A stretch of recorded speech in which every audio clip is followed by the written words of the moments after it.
My name is Brian Williams, and I'm with Join Hope Ministries. I'm the executive director. Our organization's been around since 2006, and we operate in Jacmel. The goal is to build healthy families in Haiti. We do that in three areas. We do through child restoration homes. We have a family on the ground, Nick and Gwen Mangine, who have taken in 9 Haitian children. They have rescued them off the streets. Join Hope is different in most of the organizations in Jacmel because we will take children that are over 4 or 5 years old. Their children range in age from 4 to 16, and they've made a commitment to raise those children through their secondary education. Our desire is to raise leaders and disciples of Christ that will help change Haiti from the inside out. Traditional adoption is fine. The model we've chosen is to not send children out of the country, but to actually improve children within the country. Nick and Gwen also want to inspire other people to model and become house parents so that we can increase our capacity to rescue children. And strategy 2 is also bringing health to Haitian families as a whole. There are over 1,200 families that are still in refugee camps a year and a half after the 2010 earthquake that took away their jobs, their livelihoods, their homes, or even their ability to work.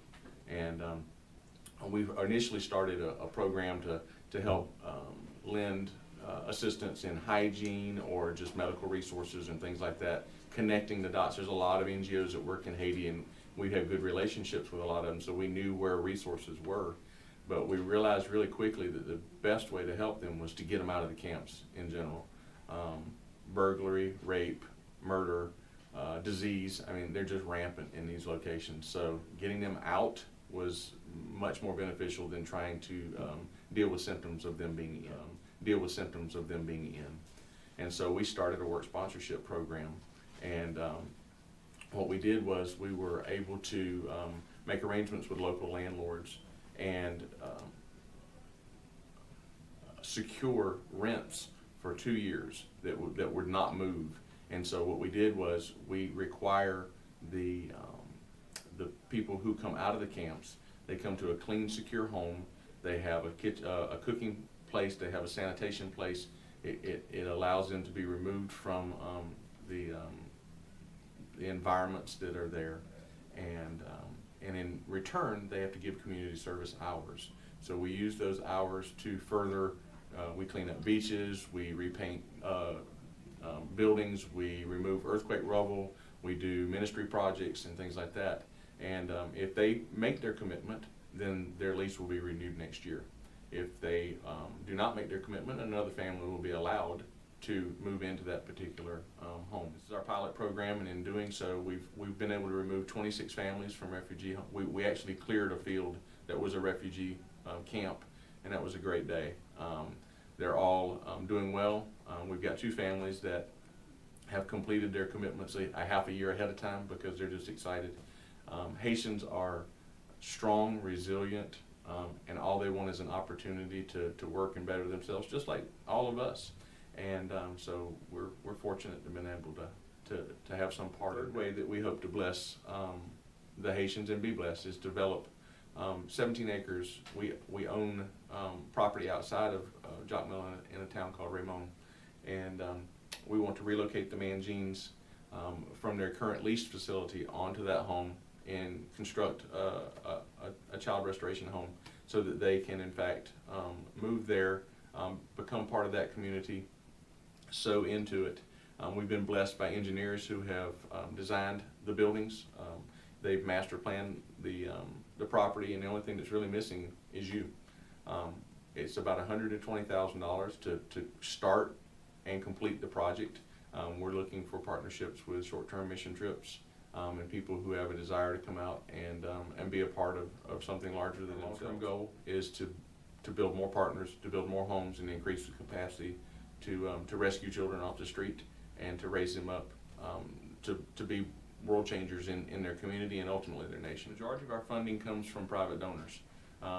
We are in a moment of self-introspection. One of the things that I need to do as the executive director is build partnerships with foundations and with larger entities. But in the meantime, it comes from people's checkbooks. It comes from people's hearts when they see a desire to leverage their resources for the kingdom. Our greatest needs right now, just being really transparent, is that when I talk about rescuing a child off the street, that's very compelling, and people get it.